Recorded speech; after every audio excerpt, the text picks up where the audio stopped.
The purpose of this podcast is simple. We want you to get to know your doctor before meeting them in person, because you're making a life-changing decision and time is scarce. The more you can learn about who your doctor is before you meet them, the better that first meeting will be. There's no substitute for an in-person appointment, but we hope this comes close. I'm your host, Eva Shea, and you're listening to Meet the Doctor. Welcome back to the podcast. You're listening to Meet the Doctor, and my guest today is plastic surgeon from New York City, Bryan Forley. Welcome to the podcast. Thank you for having me. So why don't we just start with what would you tell someone in an elevator if they asked you, what do you do? Well, professionally, I'm a plastic surgeon, and I'm certified by the American Board of Plastic Surgery. I've been in practice for the past 29 years on the Upper East Side of Manhattan, and I specialize in aesthetic surgery primarily of the face, eyes, nose, and also body contouring, breast surgery, both surgical and non-surgical in terms of my approach towards treatments. On a personal level, I'm an adventure traveler. I have traveled to all 7 continents, multiple times actually. And most recently, I just got back 2 weeks ago from an adventure in Nepal, where I was up in the Himalayas and exploring the Upper Mustang region, where they have a very interesting festival called the Tiji Festival in Lo Mantang, which is the ancient walled city capital of Upper Mustang. And so we were able to view this festival, which drives the demons and evil spirits out of the village and the town. And so also visited many of the interesting caves where they have Buddhist paintings from 1,000 years ago and the incredible scenery and landscapes. As part of the hiking, we were trekking up at 13,500 feet. So those are the 2 things I would probably share at first with someone in an elevator, as you asked. The Tiji Festival. So did it work when they drove the demons and the spirits out? Absolutely. There's a lot to unpack there. Oddly, when you said you were an adventure traveler, the first thing that came into my head was, I bet he's going to say he went to Mount Everest. And I was pretty close. Because isn't that also in the Himalayas? It is. Yeah. It's in Nepal. I did climb Mount Kilimanjaro a couple of years back. And I've also gone to Antarctica 3 times. I went scuba diving in Antarctica 4 years ago. That was cold water diving. It's a specialized type of diving with a dry suit to protect you from the extreme cold temperature. And it was something I trained to do. I went actually, before the current events of Russia, I went to Russia to the Arctic Dive Center in the White Sea for a week, and I did ice diving there. And I've also went ice diving in Baffin Island in Canada. So these are things that I do that I enjoy in conjunction with my practice in terms of my life. Are you also a pilot? I'm not a pilot. Okay. I talk to a lot of surgeons, and there is sort of a theme that emerges over time and personality characteristics, which I suppose makes sense when you talk to people who do the same thing. And one of them is this sort of bold risk-taking. And you have to be of a certain mindset to do surgery in the first place. And so to me, these things start to look very related. They are in a way, but I think I would add controlled risk. I think when we do surgery, we have a plan. As I evaluate each patient, we come up with ideas that would best achieve their desires in terms of their expectations and their goals. And in some cases, obviously, every surgical endeavor has inherent risk, but we try to minimize those risks. And when I go on scuba diving in Antarctica, I also take all the measures to minimize the risk to myself on a personal level. And so, yes, there's a parallel there in terms of, I would say, controlled risks and managed risks. What's the next adventure that you're going to go on? In August, I'm going on a ship to explore Greenland, the west coast of Greenland, up to the Canadian Arctic and into the Northwest Passage. So that's going to be another, I think, very interesting adventure. And part of my travels, I also have a very strong interest in photography. So I do a lot of both wildlife photography of some of the different animals that I've encountered in Africa and on numerous trips there, and most recently in Uganda to see the mountain gorillas in the Bwindi impenetrable forest. And I'm looking at publishing actually a book with some of my portraits of the gorillas that I have. I've also been entranced with some of the tribal groups and different experiences that I've had in Ethiopia. In the Omo River Valley, they have a number of very traditional tribal groups that are still somewhat untouched in terms of their exposure to the Western world. And I have a number of portraits that I've taken. I actually set up a little, with my guide, I had a private guide there, and we set up interestingly, a little photo studio in one of the huts where I brought this black background with me, and we set it up inside one of the villagers' huts, and the villagers were coming in, and I had special lighting that I was able to capture fascinating expressions that were just natural for them, and it just was they were very powerful expressions from the youngest to the oldest subjects that I photographed. And I try to, again, if we draw a parallel back to my surgical practice, I'm also very focused on capturing high-quality photographs of the before, whether it's face, eyes, nose, or body, and then the after pictures, so that patients can, and myself also, in terms of evaluating the results, can appreciate the differences in a very straightforward way that's accurate. And oftentimes patients, and that's just human nature, will blank out what they started with before the procedure, let's say, and they might not remember exactly where they were. And then when they see, sometimes they'll say, oh, that's a trick camera. I never look like that. Then when they see the befores, and I say, well, no, this is your picture. This was you. And then they say, wow, that's some difference. Quite an improvement. It's powerful. Does it ever come up with these tribal communities that you're an aesthetic surgeon? Do you ever have to explain that? Interestingly, well, they have no clue to begin with about this kind of world that I inhabit professionally. Some do maybe in the cities, but not in the tribal areas. But then I've brought on my trips photographs and with me my phone of before and afters to show them this is what I do, and it's amazing how fascinated they are, because I think they think it's magic in a way, or some sort of spirit that is changing these people into their new appearance. And so usually I get a big crowd that gathers around me, and they start asking questions, through the guide who interprets. And it's an interesting experience, because they don't bring any previous context to it, and they're just looking at it as purely as something completely new to them. When you do these adventure trips, are you traveling by yourself most of the time?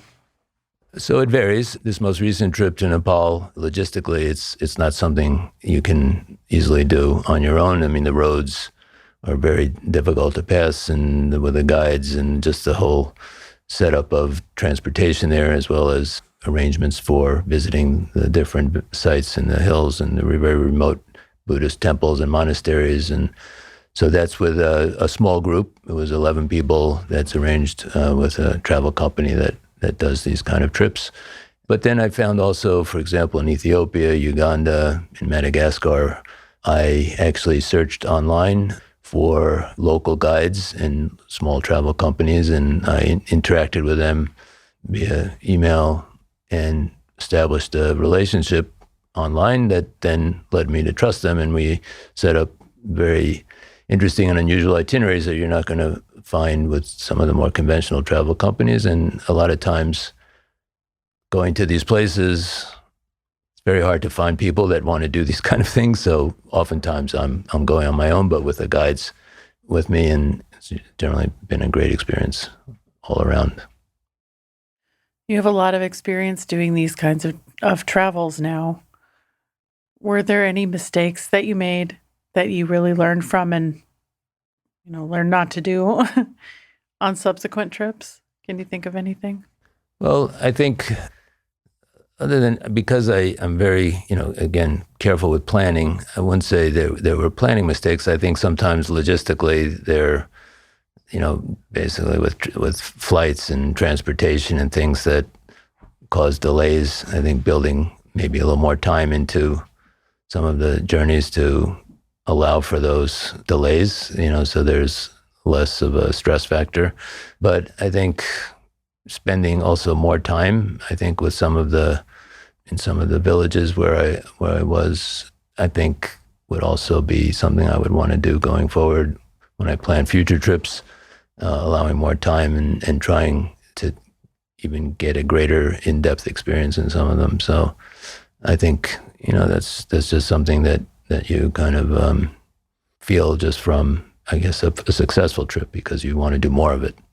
And then I've also, just to try to tie the two maybe together a little bit in terms of practice and travel, but when I finished my formal training, I did a fellowship in craniofacial surgery in London, at the Great Ormond Street, the Children's Hospital, and was treating birth deformities in children with especially cleft lips and palates. I've gone overseas, 4 different volunteer trips, twice to Peru, to Micronesia, to Palau, and I worked on primarily children with different birth deformities that don't have access to some of the medical treatments that would benefit them, especially surgical. And so we operated on both actually children and adults. Some of the adults have untreated birth deformities, congenital deformities. We had a 35-year-old in Peru who had a cleft lip, had never been treated, and he basically was a shut-in. He never left his home. He never worked. And once we fixed his lip, he couldn't stop smiling. And we left, and he was there to send us off with a big smile because his life was changed. And so that's very gratifying. I had a 3-month-old that I did his cleft lip on, and had the good opportunity to see him a year later when I went back for another trip. And he was just, remarkably transformed. And his father, when we first did the surgery, said to me, "My son will never forget you." And that I always remember that. And so I find that in conjunction with, traveling to these exotic places to try to help people that need help, and also part of the trips were involving training some of the local surgeons so that they were able to not do the advanced techniques, but able to also carry on some of the surgical benefits that we were trying to offer to the patients when we were gone, because we were obviously there for a limited period, and then they're there ongoing. So that also is part of the mission. Is this all through an organization or something? Yes, there were 2 organizations that sponsored these. One was actually out of Stanford at the time, called Interplast, and then the Reconstructive Surgery Foundation, which was founded by 2 of the surgeons in my training program in plastic surgery out in San Francisco. So they organized trips and... Yes, so they not just to where I went, but multiple countries, especially Interplast was doing multiple countries, both in Asia and Central America, South America, and volunteer missions. There are other organizations that are doing this also, but these were the ones that were focused on the plastic surgery aspects. No, you said Palau. You've actually been to Palau? I've heard that's very hard to get to. It is. And it's actually a beautiful spot in the South Pacific. And I actually was the leader of that trip. So we bring a nurse anesthesiologist and a support crew. We also bring our own equipment and supplies, and we come in. And so we as best as we can try to maintain the high standards that we're accustomed to here. And they had a facility there which we were able to utilize for the 2 weeks we were there. The first day is generally a kind of a triage day where we're assessing those who need help and trying to deal with the ones who are most in need first, and then do as much as we can. They generally will announce our coming, like on the local radio stations, and so there's usually a big group that is present, and then there's some local contacts they have that help to organize the logistics of, the beginning days, and then we set up our schedule for the nonstop surgery over the coming couple of weeks that we're there. And how many people are you able to help in 2 weeks?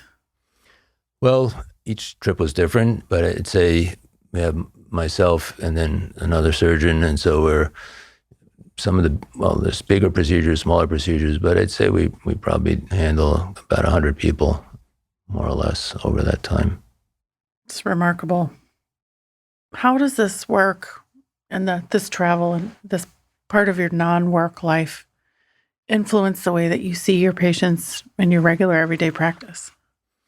Well, I think that it gives me a broad perspective, not only on their physical issues in terms of appearances, but also I try to incorporate their personal aspects that they bring to it, whether it's their concerns with aging or with just emotional aspects of life. And I think it broadens me as a human being. And I think when your surgeon has a broader outlook on life and isn't just completely tunnel visioned into the office every day, I think it helps both develop a rapport that I have with my patients, and they just keep coming back. Now that I've been in practice for many years, I've seen patients, some of them from 2 decades ago, that come back for other things as they age. And then I have patients who've moved out of this state, California, for example, one that I'm thinking of, and she still comes back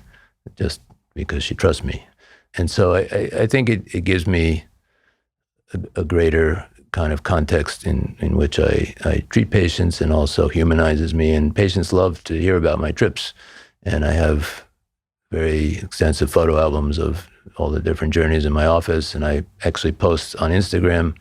I have over 1,500 travel photos. They say, how come you don't post your practice photos? I say, well, because I think people come to me in my office, we can talk about that. But if they want to see all the things that I do outside of the office, I have that on Instagram, although I have given in and I am going to post some of my practice photos on a separate Instagram site. But for right now, if you go to @Dr. Forley, you'll only see my travel photos. I can't wait to look. I'll make sure that I link that in the show notes so anyone who's listening can go see them easily. Did you grow up here in New York? I did, yes. I was born in Manhattan, and I grew up on Long Island. And interestingly, just a little side note, I was born at Doctor's Hospital, which was on Upper East Side. And when I went into practice, I was on staff at that same hospital where I was born. Although it had changed its name, it became Beth Israel North. It's now actually closed, and they've tore it down and turned it into condos, that area. I was going to guess. What did they turn it into? Yeah, but it was kind of funny that I was born there, and then when I started my practice, I was affiliated there too. Don't like to go far from home. Well, maybe that's why you like to go so far from home now. Didn't in the beginning. Well, yeah, but I mean, I left home for college, for training, for different things. So tell us about that. Where did you go to college and then medical school? So undergraduate, I went to Brown University, and my major was biomedical ethics, which was interesting in the sense that Brown is a very progressive school, and they had, at the time, the so-called new curriculum, which they still have, although it's not so new anymore. But they incorporated, with the major that I had, both the sciences and also philosophy, religious studies, political science, economics, plus biology, and different specialized seminars, which looked at the ethical aspects that go into many of the decisions and that are involved in healthcare, medicine, and in life in general. And so I found that was a great foundation, actually, for moving on to medical school, which I did at Mount Sinai here in New York. And then before plastic surgery, we do general surgery, and I did that at NYU and Mount Sinai. And then I went out to San Francisco to do my plastic surgery training before doing a fellowship after I finished that training in Southern California with Dr. Bruce Cannell, who was a very eminent plastic surgeon and one of the pioneers in facelift surgery. And then, as I mentioned earlier, I went off to London to do craniofacial surgery for 6 months, operating on kids with birth deformities, and had a great good fortune to spend a day in surgery with a visiting professor, Dr. Paul Tessier, who was French, found basically the father of craniofacial surgery, and he was visiting us. And we did a 14-hour case. He left the operating room once for 5 minutes to use the restroom, and he was there the whole time. And he was there the following morning before I got there to see the patient, change the dressing. Just a remarkable person. He was, I think, 75 at the time, 74, 75. So that was very memorable, inspirational, really. And then I came back and I decided to start my practice here in Manhattan on my own, solo practice all these years. It wasn't common to do that 29 years ago. It wasn't, but now it's even less common, but it was something I had always wanted to do, and I felt that it would give me the independence to do the things I wanted to do from a practice point of view, as well as being able to do the traveling that I enjoyed so much without having to deal with a group practice or issues that might impact in my ability to do both in the way I preferred, and also allowed me to really develop the practice that I wanted to. Tell me about your family. So my parents are alive and well. My father's 95, my mother's 94. They live on Long Island. And we will be celebrating their 70th wedding anniversary in July.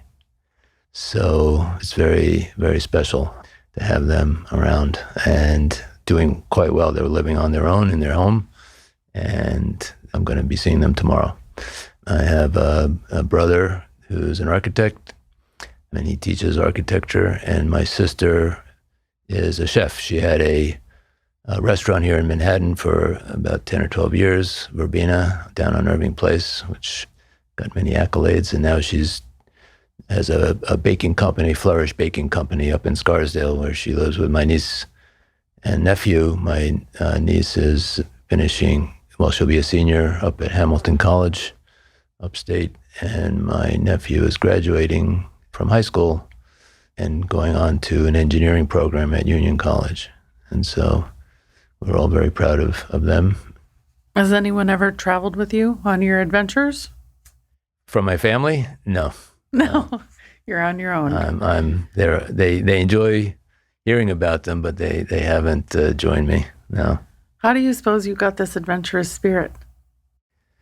So my parents took us, when we were children, took us traveling mostly to Europe, but we did do actually a trip to Asia and one to South America as we were growing up. I never, as most of my friends went to sleepaway camp or things of that sort, I never did. We would travel. We would spend, 3-4 weeks sometimes in the summers traveling. And I think that inspired me or was the seed of where my later interest came from. And then I also had an uncle, my mother's brother, who was a big traveler, and I used to love hearing about his trips. He wasn't going up to the TG Festival in Nepal, but he was traveling all over the world. And I think also I have an innate curiosity, and I just also enjoy challenges and also experiencing new things. And, I sometimes tell people when I travel, I can almost remember each day as a distinct day, what I did and how it differed from the following day.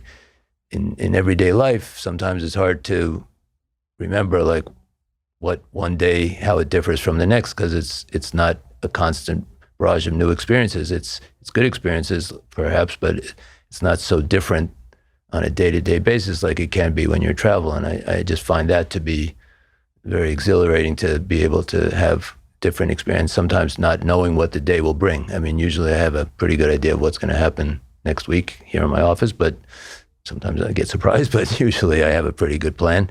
Where in your travel, you have a plan, but there's always things, and you're going somewhere. I mean, just going back to this festival, I mean, I didn't really know exactly what to expect, and it was just, very enchanting to see all of the involvement of the Buddhists and the local people and interacting with them. And I actually got to meet the king. He's not in power now, but he's the royal lineage, because this was a kingdom of Mustang. And so he was at our hotel, and So I have a photo of myself with a king. I call it the king and I. Is it in your office? Not yet, but It's on but Instagram. it will be. It's in my phone right now. Okay. But I'm going to be it's posting. I'm going to recent. be posting. Yeah, this was just 2 weeks ago. Oh boy. I think you just nailed the why around why you travel. Is that it's a different day every day. It is memorable. Yeah, no, I mean, when I climb Kilimanjaro, I can remember each day distinctly. I know in my head, and then when I look at my photographs, it even reinforces it. But I have a distinct recollection of every day and what I did and how it went and where we stayed and camped on the mountainside and all of that. Incredible. Well, there's a lot to you. Before we wrap it up, I want to at least ask you, if someone is interested in coming to see you, where should they find more information about you online?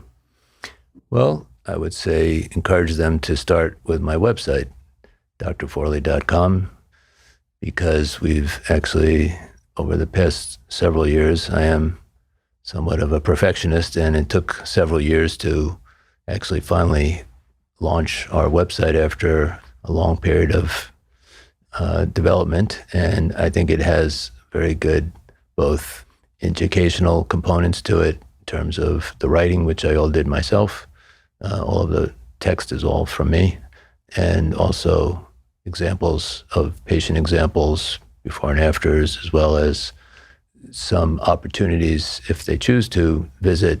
We have a component of imaging, 3D imaging, that we offer in our practice, and they can actually, on the website, they can go to the link and they can, in fact, upload photos, and we're able to do, if they choose to have an initial virtual consult, we can discuss some of the aspects of what they might be interested in achieving, and I can simulate that, because I find with that feature that we've added to the practice, 3D imaging, simulating, although it's not the same as obviously exactly comparable to what you can achieve, let's say surgically, but it gives them an idea from their own appearance and the changes I can produce on the imaging software, what they might be able to achieve, and sometimes give them different options. And it's different than when they see a before and after on someone else, another patient, because obviously that their starting point is different. And so they can say, oh, that's a great result, that's nice, but what about me? And so that option is available on the website, but also in the office when they come in.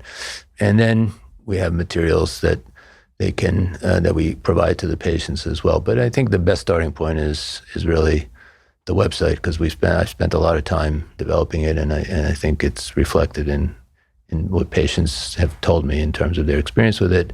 And then if they want to know about my travel, they can go to the Instagram page, again, at Dr. Forley, and see some of my adventures. I'm going to do that right now. Okay. Thank you for sharing yourself with us today. You're welcome. Thank you for having me.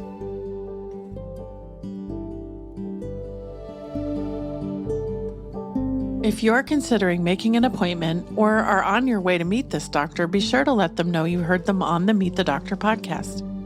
Check the show notes for links, including the doctor's website and Instagram, to learn more. Are you a doctor, or do you know a doctor who'd like to be on the Meet the Doctor podcast? Book your free recording session at meetthedoctorpodcast.com. Meet the Doctor is made with love in Austin, Texas, and is a production of The Axis, THEAXIS.io.